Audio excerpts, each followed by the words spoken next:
Hey there. Welcome back to some Elden Ring. It's been a while, but man, we're back at it. It's our lore playthrough, and the way we're doing it is basically we only know what our character knows. It's kind of like we're playing through it for the first time, discovering the story as we go, organically in a way. Instead of like coming here to the Lakeshore of Rot and just saying, yeah, it's from this. It means this. It happened because of these guys. No. We're basically just going to look at what we find, and based off of what we've already found through the playthrough and what we find right now, then we're going to start drawing some conclusions. Now, I'm going to guide it a little bit because obviously, I've played through it a few times, so we can kind of help to curate it and make it a little bit better. But let's go ahead and get to it. We're here. Why are we here? Well, we are here because we're following the footsteps of Ranni, and the overall thing is taking us on the dark path of the Empyrean because she's looking to become a new god, replace Marika. That's the whole purpose of the Empyreans, those chosen by the Two Fingers. But like she told us when she was in her doll form, that she's not looking to do exactly what they want. Instead, she is trying to go her own path. And as such, it's not following the orders of the Greater Will and the Two Fingers. So she and her Two Fingers have been cursing each other ever since. And so she ends up getting a finger-slaying blade. And then we find her doll, which is where we find, that's how we found out all this stuff about her. And we end up down through the Eternal City of Noxtella, where there's a bunch of the Silver Mimic tears, a bunch of other weird things. We find out some things about the Black Moon or Dark Moon of the Eternal Cities, which is interesting because, again, it's tying in with Ranni, and Ranni has a lot to do with the moons because she's the Lunar Princess, because she's the daughter of Renala, the Carrion Queen, the full moon, right? So then it's weird that it all connects, and the Eternal Cities have so much to tie in with sorceries and magic as well, which is exactly what she is, the Academy of Raya Lucaria, of sorceries and the wisdom of stone. But eventually, as we follow this whole path along, we end up down here.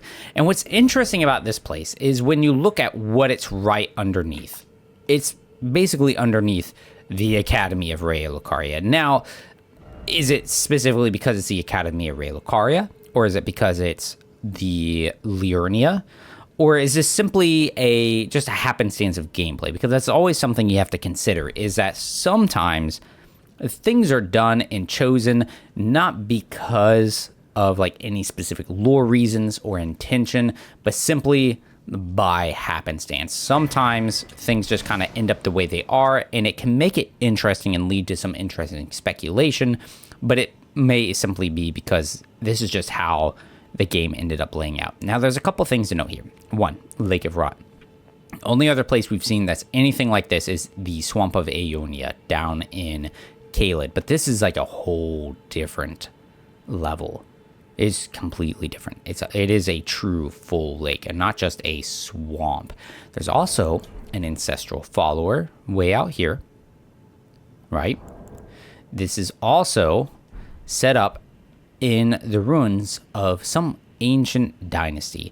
Now, there seem to be a couple stages in timelines, right? We're in kind of Age of the Erd Tree type. Well, not even Age of the Erd Tree. We're in, I don't know if you want to call it shattering or post-shattering, right? You have this period we're at right now. Before that, you have the Age of the Erd Tree, Golden Age of the Erd Tree. And before then, there seems to be some ancient dynasties. There also seems to be these, the Eternal Cities, which I believe kind of predate things as well, because they earned the ire of the Greater Will, and we know that Marika served the Greater Will to some degree, right? And this, I would have to say, predates them, because some of the maps mention as such, how underground are just layers of ancient civilizations, which is very much a Dark Souls 2 thing. But let's read what this map has to tell us. Map of Lake of Rot and environs. A great lake of standing water downstream of the Ainsel River. It is said that the divine essence of an outer god is sealed away in this land. So, few things to take away from this. We'll start with the divine essence of an outer god. We know that Rot has to do with an outer god. There is the golden needle that was repaired by Gowry in order to implant into Millicent. It quells the scarlet rot that writhes within her. But that wasn't its original purpose, not necessarily the scarlet rot. Instead, it is used to cut aside and prevent the meddling of outer gods. So the scarlet rot being an extension of some outer god makes a lot of sense, because then it prevents the scarlet rot from afflicting you and goes on from there. Now, what outer god is this? There's sort of a couple we've heard. We've heard about some fell god of the giants.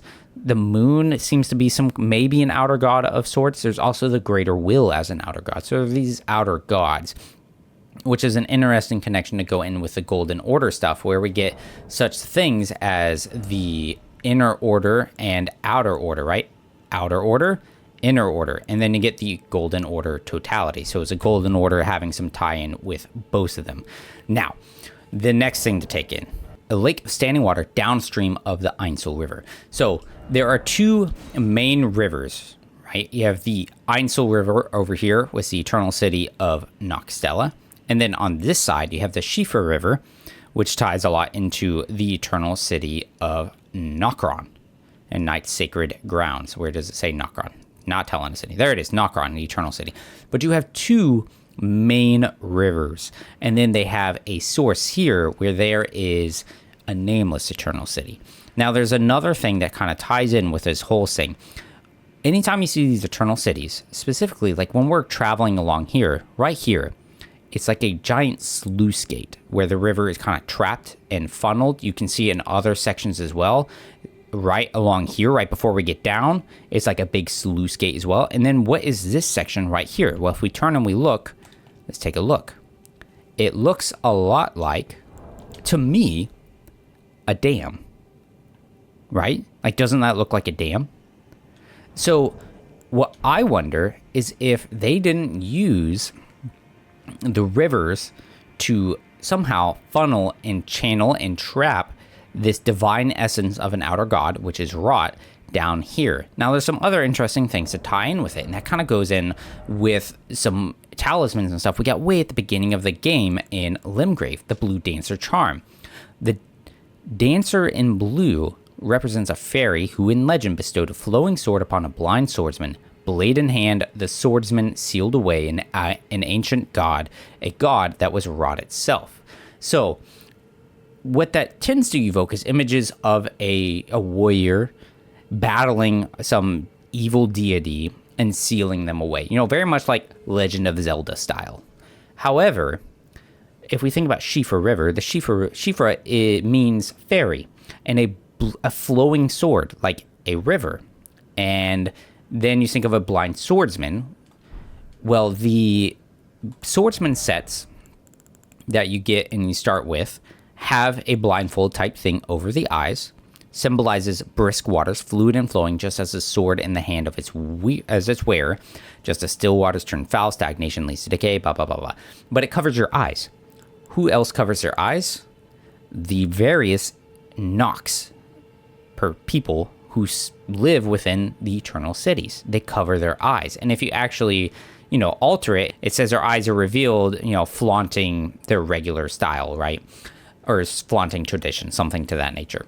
So, to me, it makes me wonder is if some fairy didn't give them the gift of the rivers as a way to funnel away. Like, I mean, look how this funnels down into here. So it shunted off all this rot into this location. And you can even see up here, there's all this stepped areas like it's up in here. So was the rot actually sourcing from somewhere upriver though? Because think about this, these rivers, they start up here. So did they get all shunted all along here and sent down this way? Who's to say? I would also like to know, and I know this is 10 minutes of me just talking, we haven't even left the shoreline, right? But the dam, looking at the dam, what is it made out of? Well, it's made out of what looks to me to be stone, right? It's just stone. And a lot of the Eternal City things, they're very much metallic looking, right? And I wonder if this very specifically being stone isn't intentional. Because way back when we were meeting Jaren, back in the Redmane Castle of Caelid, he mentioned how a Lucarian blacksmith that went with a Carian family, e.g., crafted these swords for the Redmanes. And they were blunt as stone, but they were never worn away by the Scarlet Rot. So to me, that tells me that the Scarlet Rot, it eats away metal. It eats away flesh. It eats away your minds. It eats away everything except these somehow magically enchanted weapons, much like how the Nox in the Eternal Cities are so magically inclined, but also stone. And what's something that these ancient ruins seem to have big ties with? It seems to be stone as well. Now, why do I know that? Well, anytime you look at them, like these are ancient ruins of some ancient dynasty, it's stone. It's all completely stone. When you see those big plinth obelisk things that seem to show some kind of stories and stuff, all made out of stone. And then you even go into the ancestral followers. And what are the ancestral followers interested in? Well, the ancestral followers keep their distance from the Erd Tree, awaiting new buds, certain to sprout from their very flesh and indeed their souls. And then what's the ancestral follower ashes? Spirit of the horned folk who eschew letters and metalworking. Brawny and versed in distinctive spiritual arts, this one particularly wields a heavy bow. So they eschew metal and written words. Well, none of these ancient dynasties use metal. They seem to all be stone. And then the plinths, it's not like they've got runic words, they're pictures. And then what do we find here? Ancestral follower. He's wandering around through the Scarlet Rot, and all the talismans that you get for them involve some manner of resistances. Said to be a budding horn, an accoutrement of the ancestral followers, governs resistance to poison and rot. Budding horns. They believe that horns of long-lived beasts continue to bud like antlers over and over again until one day they become an ancestral spirit. Now, this idea of sprouting, in death, there's sprouting in buds and stuff, is actually similar to a lot of these ideas that kind of come in with rot. So when you speak of when you look at Gowry, and then some of his beliefs and the followers of rot, when you get the poison mists and stuff, spells, they talk about life sprouting from death. And a lot of times I feel like the people of the lands between, they think about the Scarlet Rot and how it's just death. I mean, look at it. It's just eating us away. We are getting absolutely decimated by it. However, it's not all death. Look how things are budding. When you go to the Aeonian Swamp, there is life there, albeit a kind of weird, twisted, perverted kind of life, but it is life nonetheless. And see, here we are. Here's the example. See, they're not written words. It's pictographs, right? It's literally just writing. Or not writing. It's literally just pictures to depict some kind of story, a message.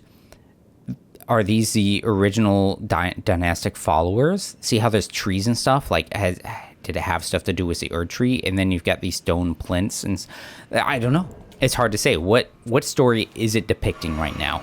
Also, that immunizing horn that we got, it doesn't really have anything new for us to say. It's just better than that one we were looking at. It's got a double, vastly increases our immunity. But what do we have here? We can see him there. It is an Eternal Soldier, a Dragonkin Soldier of the Eternal Cities. It's still a very fascinating emblem that is on his back. That kind of black and red is really interesting. But I would also like to mention his wrappings and stuff on his arms. It actually reminds me of another set of armor, which unfortunately I don't know that we actually have yet. But later on, we'll have to keep that in mind. Now, how has he been immune to the Scarlet Rot? I don't know. Is it part of his draconic nature? Is it kind of, did he just land here? Is this kind of a new situation for our Dragonkin friend here? Or what? This is not the spell I wanted. Go to Flame Cleanse Me. Kaplow. Hopefully our bird will take the aggro for a bit. He's already taken quite a bit of damage, actually. That's because we're pretty strong. Oh, yeah. That's a good amount of damage. Come on over this way, bud. It's still very interesting how the abdomen is completely eaten out. This is totally par for the course so far. Very usual for the various denizens of the lands between, and definitely the same for all of our Dragonkin soldiers so far. I actually don't know that he can bleed out. Oh, yep, he sure can. Let's go ahead and shield crash. There we go. Almost got him. One more. Boom. Down he goes. Yeah, a lot of the same interesting things here.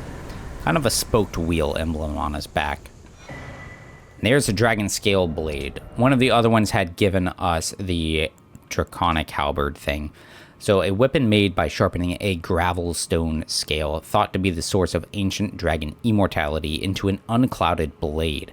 Alas, the Dragonkin soldiers never attained immortality and perished as decrepit, pale imitations of their skyborn kin. So they took the gravelstone scale, sharpened it into this blade, because they believed it to be the source of their immortality. But unfortunately, it wasn't. It apparently wasn't quite it. There's something else entirely. Though, to be fair, that guy is still alive. Who knows how long he's actually been around. Even though he was a pale imitation and not a true Skyborn relative, I guess you might say, he did live. He made it, right? So it's kind of interesting. They also use that ice frost, which is something unique to them being underground in some fashion. Now, it is interesting to me that there's so many of these basilisks, right? Why are they in here? Why are they immune to the scarlet rot? Honestly, I can't think of a great reason for it.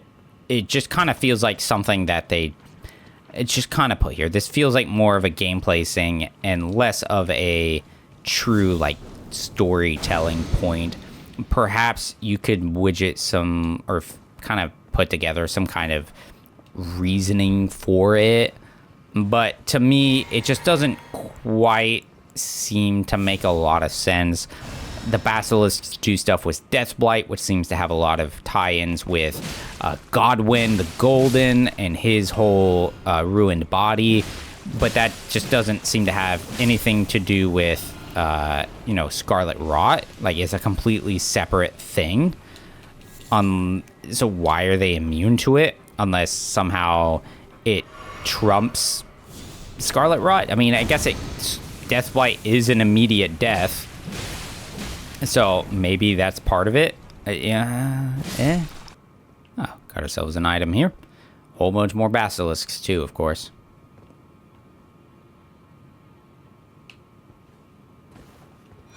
Mushroom crown. So we've gotten some of the mushroom armors before. Got it in the Sage's cave, and the last one we got was a mushroom head. To those enraptured by the scarlet rot, they are holy vestments that root one to the earth. Overgrown mushrooms have colonized the head. Same thing. The mushrooms found growing all over the body. The overgrown mushrooms form a towering headpiece. Raises attack power when something nearby suffers from poison or rot. Long ago, great lords served the scarlet rot. Perhaps such fungal bodies serve as their crown. So great lords. It's kind of, which great lords are they talking about? Like, who could they be mentioning? Is it somehow tied in with these ancient dynastic ruins, maybe? And so was that the original source of the scarlet rot, like some old dynasty type thing, and then the as new ages came around, they found new orders and new beliefs, so the eternal city no longer followed it, and the Erd tree by proxy, so they got rid of the old ancient dynasties and sealed away their outer god, much in the same way that the giants were defeated and their fell god was supposedly sealed away. So is it something along those lines, or is it something a little different? All right, getting us a nice fresh start now. We're going to avoid that direction. Instead, we can follow these monolith type, jutting structures.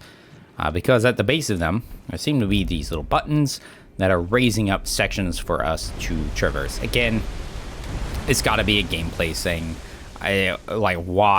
Why would there be random buttons that raise the ground, stony step platform things in their society? Like, it doesn't make any sense. It's totally a gameplay thing. But we're gonna hug over here to the right and check it out real quick. You can see there's like all these like stone step, like, you know, sections up here.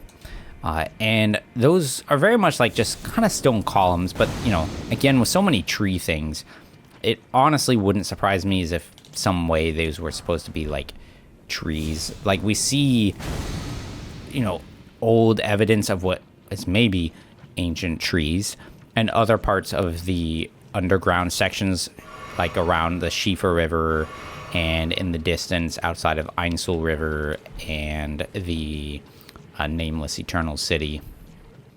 And I mean, I did mention that like the scarlet rot doesn't really seem to necessarily eat away at the stone, but it does grow across it, which is, and like maybe some of these parts are actual pockmarks into the stone.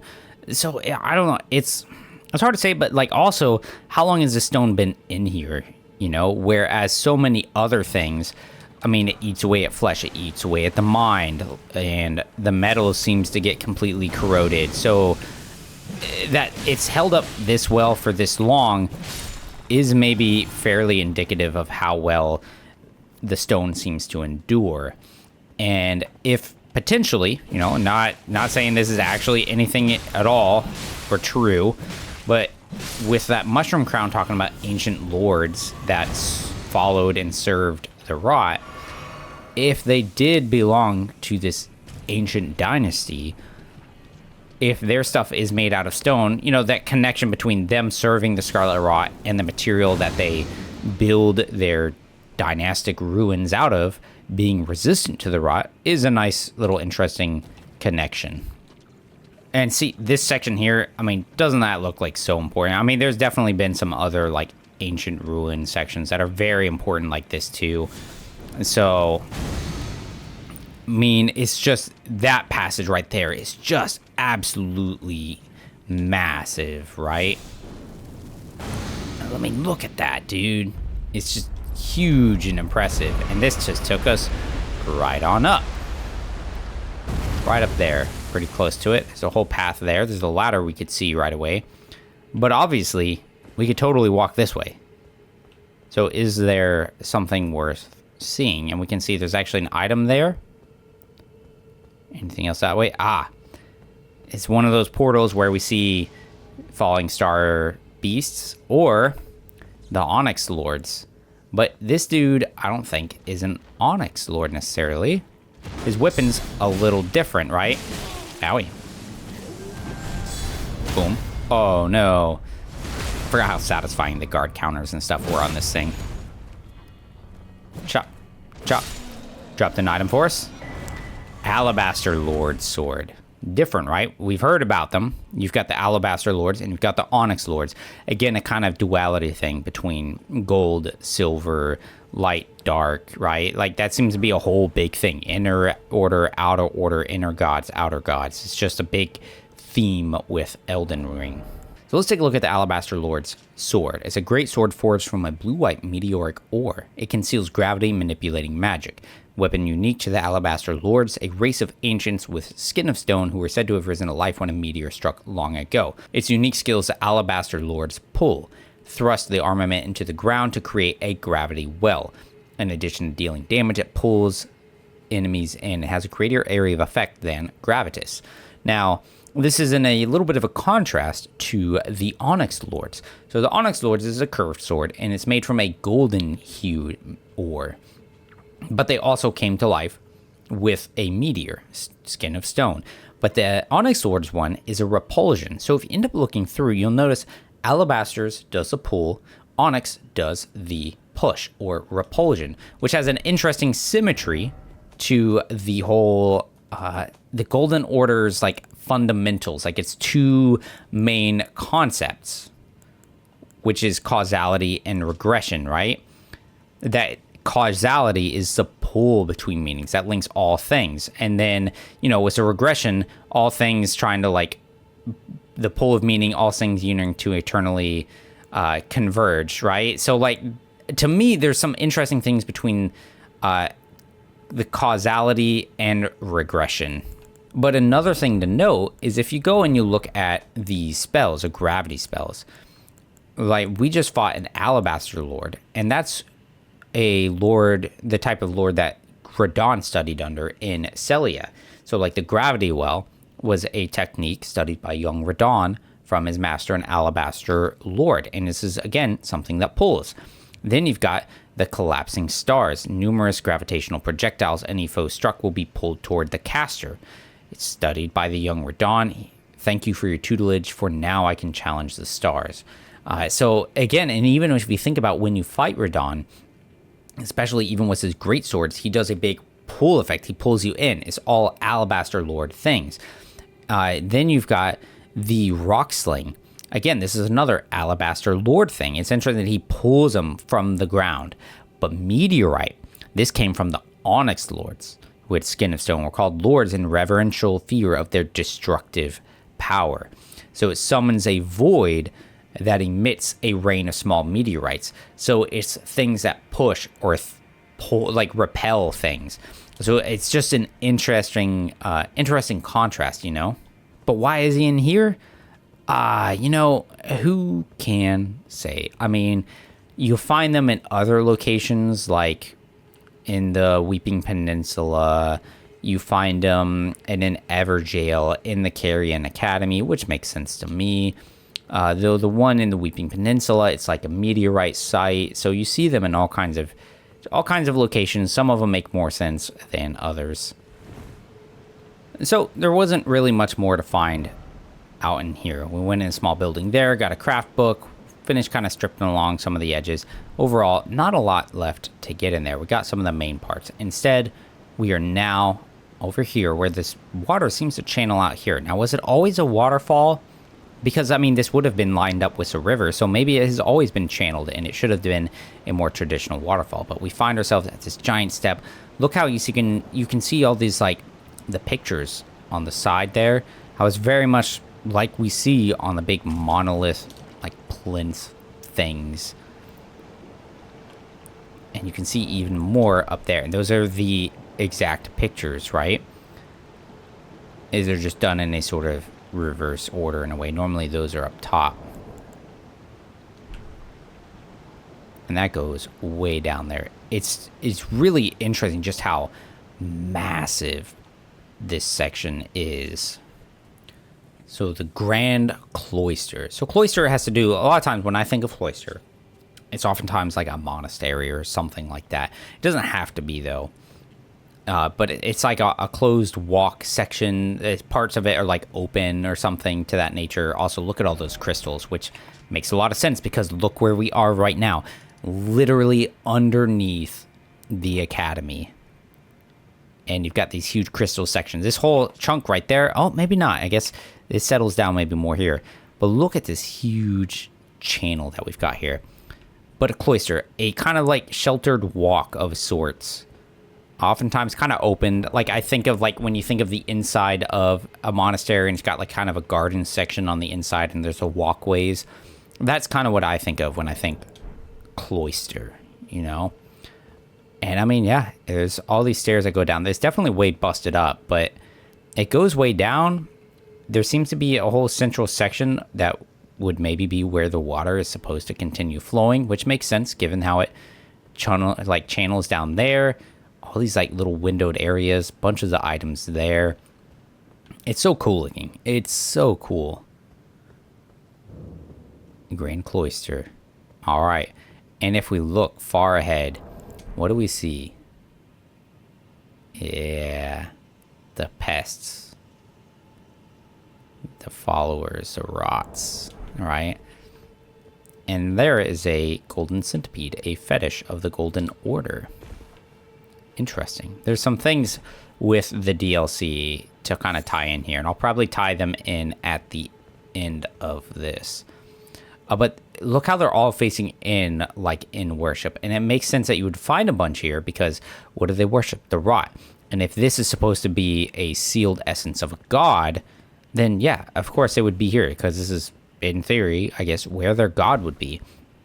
But see, Millennia is, tied to Scarlet Rot, but she's not the god that was sealed away, because obviously she was walking around. She was a child of Radigan and Marika. And who else was she taught by? Taught by a blind swordsman. We know this because of a talisman, the prosthesis wearer heirloom. We get it from Millicent. We know Millicent is like somehow tied in with, Millicent is tied in with Millennia, being like a bud of sorts and tied with Scarlet Rot and following her footsteps. So it's engraved with a scene from a heroic tale. Though born into the accursed rot, when the young girl encountered her mentor and his flowing blade, she gained wings of unparalleled strength. This feels absolutely like a trap, right? Like 100%. But the whole reason I bring it up, so Millennia doesn't really seem to have ties with this place. Like, this is not her jam. Like, her thing is the Aeonian Swamp, because that is where the Scarlet Rot bloomed, right? That's where she fought Radon, and she was, like, pushed to her limit, and she abandoned something, and then, the whole place was absolutely blighted. So, why, like, is there something more significant here? Like, is this like the progenitor, like before her?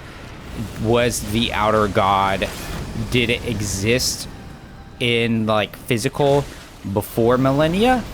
Oh, I forgot that reaches all the way around. So like, was there something here first in like physical form, and then when it was defeated by the blind swordsman, did it then decide to take up form and like inhabit into Millennia as like a new way for it to interact with the world? And by her blooming, its power like coming in to channel into the world again. Maybe something to think about. Future tree spirit thing, only it's a rotted one, a ulcerated tree spirit. Why is it here? Why are any of them anywhere? Because the roots of the Erd tree go everywhere, I guess, is all I can think of, And maybe it's just more bodies and spirits of dead people who have been corrupted or something, and parts of the tree, who can no longer go back to the Erd tree because something is wrong with the Erd tree. Look at them all, man. So creepy. Gotta remember how to play the game. It's been a while. Some of my controls are a little jank. Oh, I actually meant to switch out my amulets. I wanted to have on the critical hit ones, because that's where it's the most fun, I find. Oh no. Back. God. I don't normally use the sacrificial axe, but it's kind of nice to be able to get that FP back. It's fun. One down.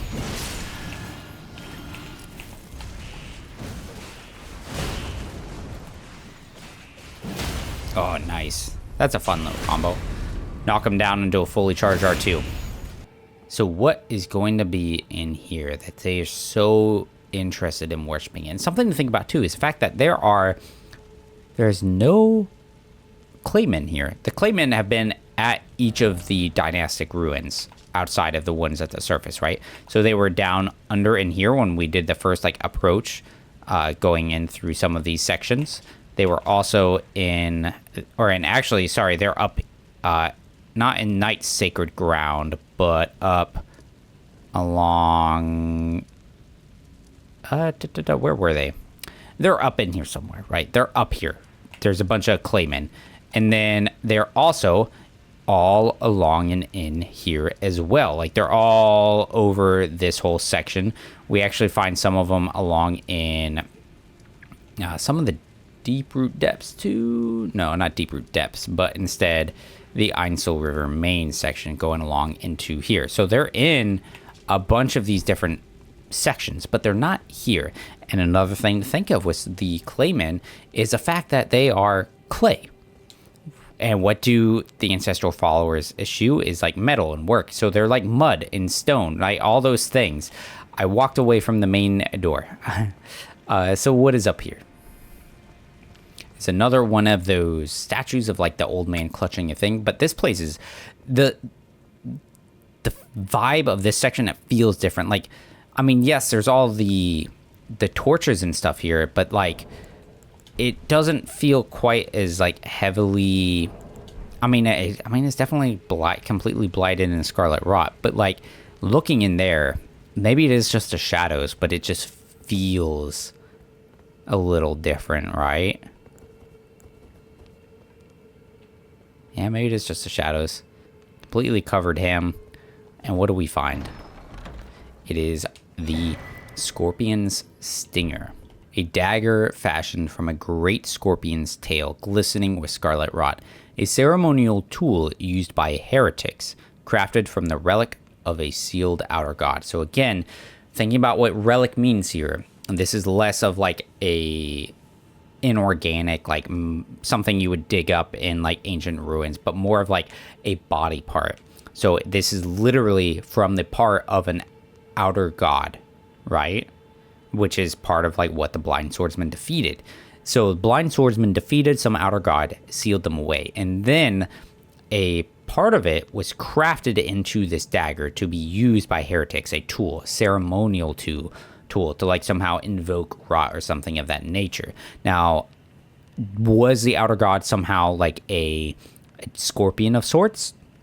I mean, that's what this seems to apply. There's also all those assassin talismans that depict great scorpions and things, DLC things. We'll have to touch on it. But from what we've got right here, it's not clear. But there is an interesting thing with the handle of it, the grip and the hilt.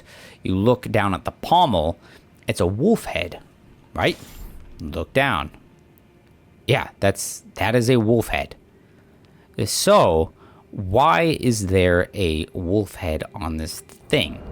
And my thought is that it came from somebody who already had strong ties with wolves. And so who has those kinds of ties? And that would be the Carrion family. They, like, because they have things to do with the moon. So they naturally, like, anytime you go to the Carrion Manor, what's in there? A bunch of wolves. The Red Wolf of Radigan. Who is Radigan married to? He was married to the Queen of the Full Moon, Renala. So, and the fact that this is also right underneath the Academy of Raya Lucaria, like, I can't help but think that maybe there was some kind of heretical follower from the like Carrion family who followed the rot and then used such a tool, crafted it. It would be well within their means to do it, right? But of course, we come right over here. And where does it? Oh man, the prompt is way over here. Rest in coffin. We've done this a couple times. It drops us way down into some ditch, a hole. So the rot is still getting funneled off. So it's not actually completely sealed away here. Instead, it flows off down here somewhere. Where is it going? Is it going further off this way? Is it somehow ending up down into Caelid in a way? Or just off further into the deep abyss? Like, who knows? Not our problem, I guess. Also, a stone coffin, right? Stone. Ties in with ancient dynasties. We just take it right on down. The other ones, they used runes that would lift and carry us away. So are there runes of magic tied into this one to take us along? Or not so much? No longer any more rot. But we get the regular blue glowing, like, bioluminescent mushrooms and things. It's all kind of the same standard look that we're seeing here, right?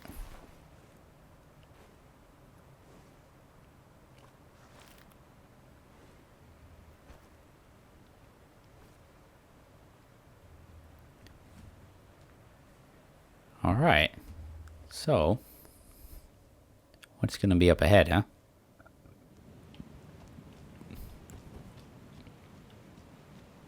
This is very much like the chamber that goes up right before the ancestral follower fights. We can actually, I think we can swap you out for... we'll use the axe, why not?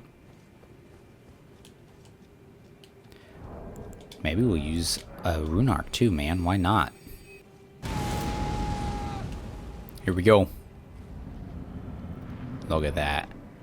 It's like starry astral fields. Astel, natural born of the void. Now we... Ah, dang it. Shooting purple magical spell at us. Look at the tail and the wings. What is it like? It's just like those hanging weird things that do gravity magic at us down in the dynastic ruins. And look at the face. What is that horn like?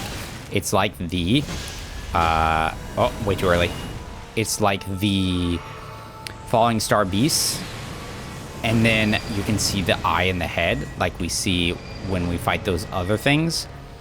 They're weird, creepy hands going on here. But he seems like how he has color, right? The rest of the other ones, they're like gray. They don't have this kind of actual full color scheme going on. And the only thing I can think of is like this one is the natural born. So is there, were they not naturally born? Or is there something else happening here? Like,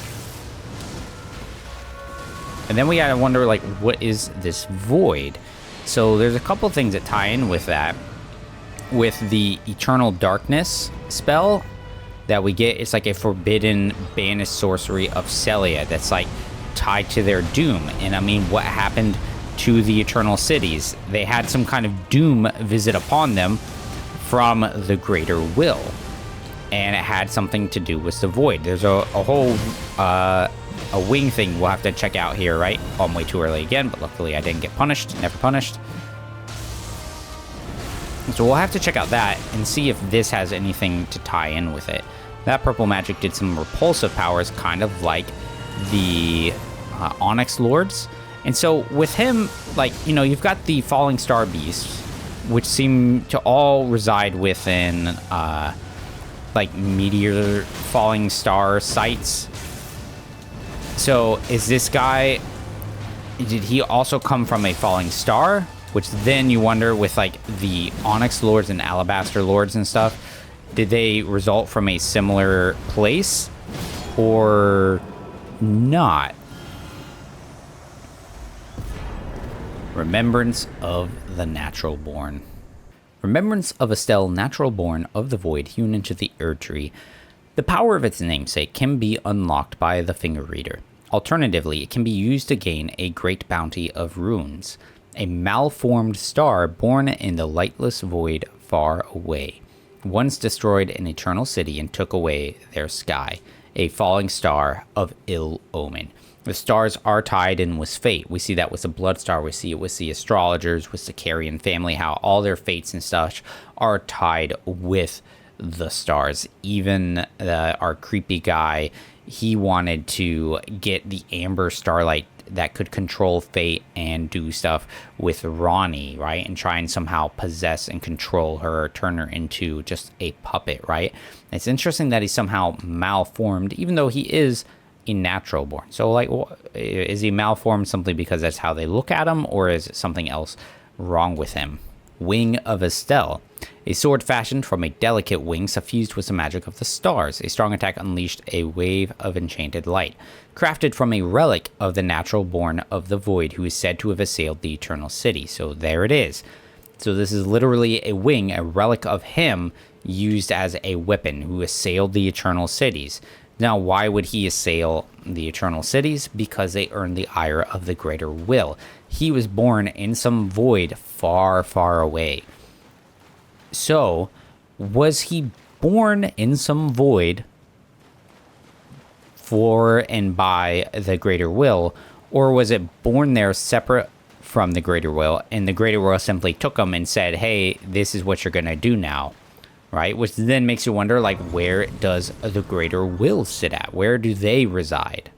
Well, we can find ourselves strolling all the way along here. And we're going to go up here, see where it takes us, and then we're going to go to the round table hold. We're going to look at the items that we could get for the remembrance and do some closing thoughts and things. Taking us way up here, we finally hit some stone and, like, actual thing. Deep Einsel Well, just like we'd seen in other locations. Look how sunny and beautiful. Oh, it's not. It's blue and cold. The Moonlight Altar. That's just like we saw in Limgrave in the forest. And look at that, dude. There's the moon. Look at all that stuff. See that stuff falling down? That is starlight, like starlight shards. And in the amber ones are meant to be tied with the gods. So this is just standard old, I guess just standard regular starlight. This just literally landing into the ground. And I actually kind of want to check real quick. I want to see if there's anything actually right there. If we run, nope, it's gone. It's not there anymore. Unless, if I go away, does it come back? Yeah, it's back. I don't see anything else, though. Interesting. And where are we at? Way down here. So the other place that's right here is the village of Albanarx, which is settled underneath this section, beneath this area. And if we look, we can see there's a whole bunch of structures. There's what looks to be a church kind of thing. There's some other large buildings there. We've got the river well. There's another that looks to be the outline of a tower. Another circular place of some kind, more building structure things, all kinds of paths. So it kind of makes sense that we end up here again in the western coast, because the western coastline of Liurnia has long been associated with the Carian family. So the Four Belfries seem to have ties with it. The Cuckoos, Evergaol, why is it the Cuckoos? I think they kind of took it for themselves. King's Realm's ruins. This was ransacked by the Cuckoo. And you can get such information from the ghost that resides there. And then it's on the path to the manor. And we find Iji, who talks about how, they assailed and there's an enchantment holding them off from the manor. So this whole side is Carian family. So this has stuff to do with Moonlight, the Moonlight altar. But let's go to the round table hold. Let's see what we can get. So we've got the bastard stars. So remember how we talked about malformed, right? So bastards. So is Astel somehow like a bastard of sorts? Is he missing some parentage and that's how he's malformed? Like he should be different? Flail, which deals magic damage, having been imbued with the power by the remembrance of Astel.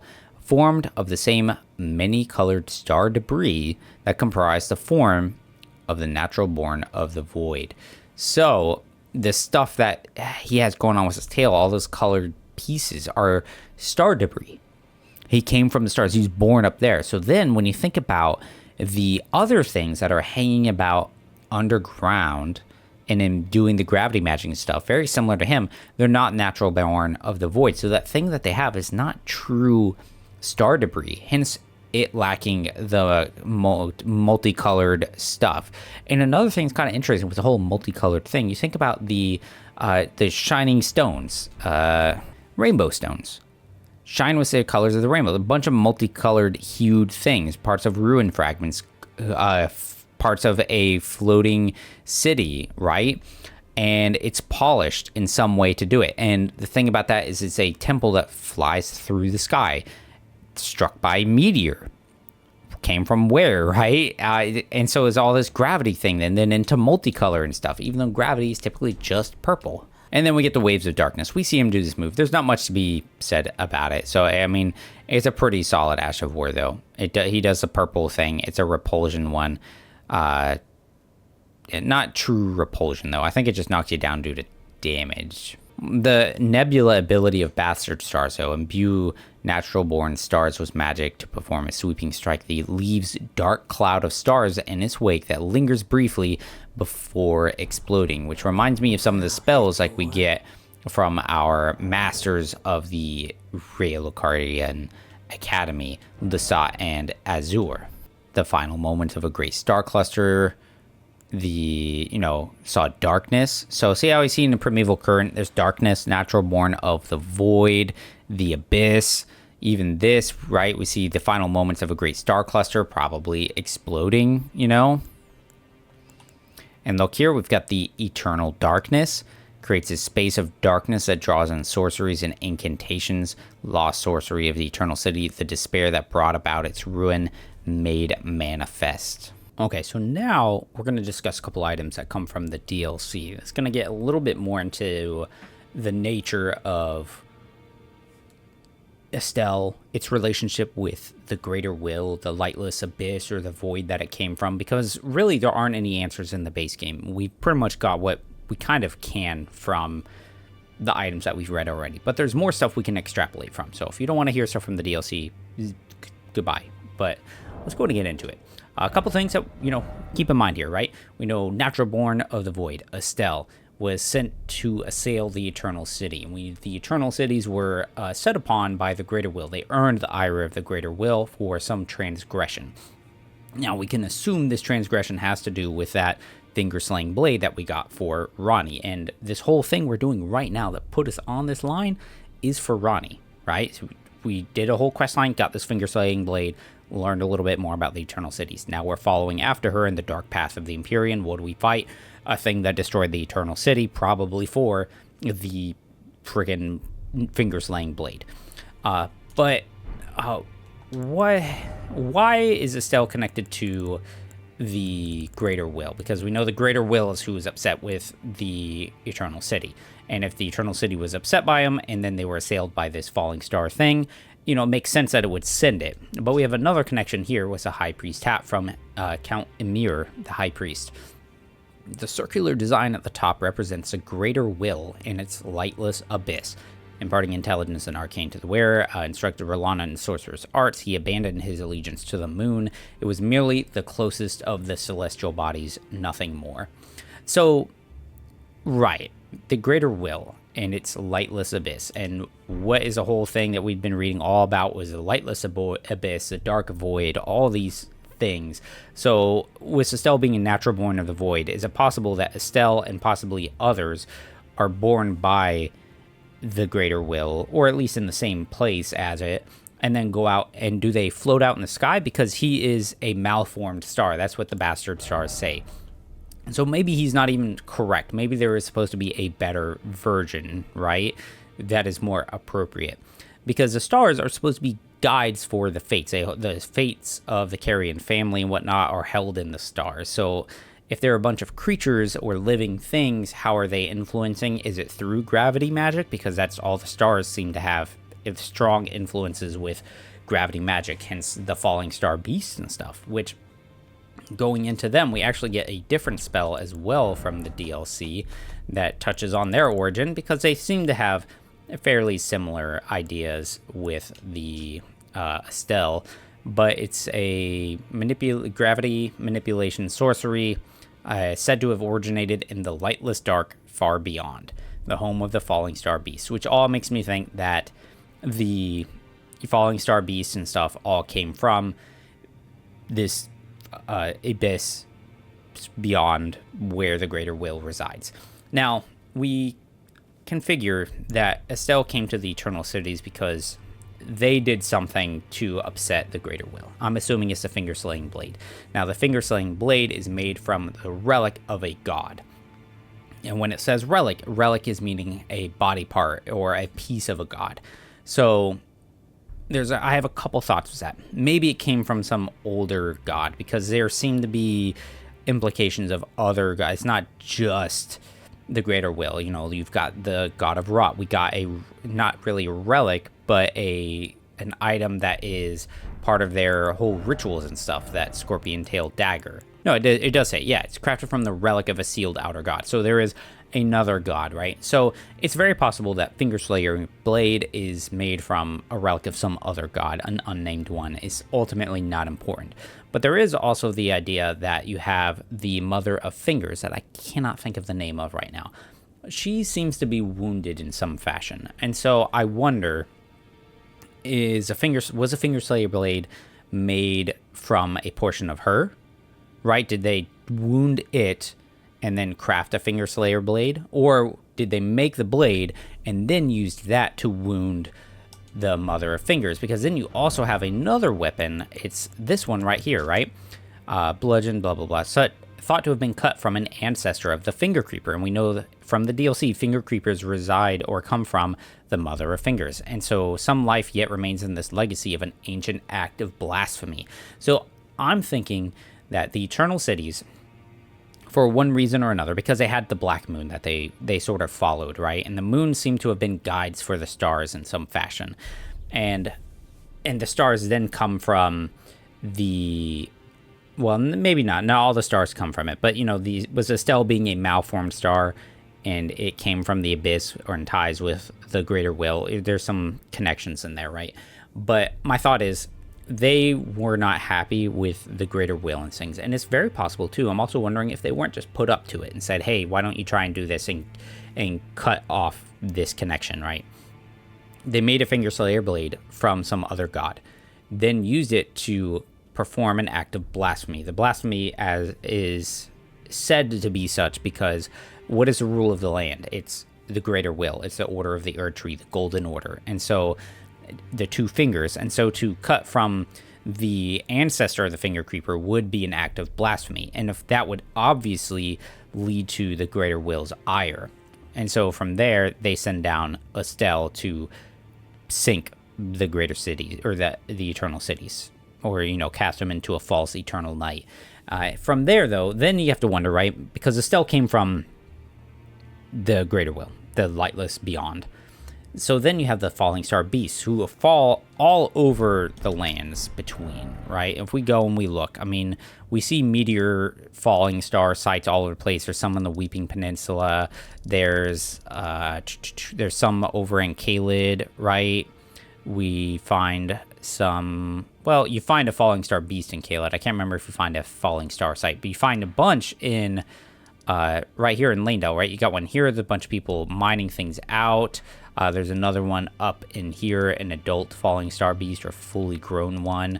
And in the DLC, you also find some outside of Marika's home village. And so, the question is, why are they there? Why did they get sent to these places?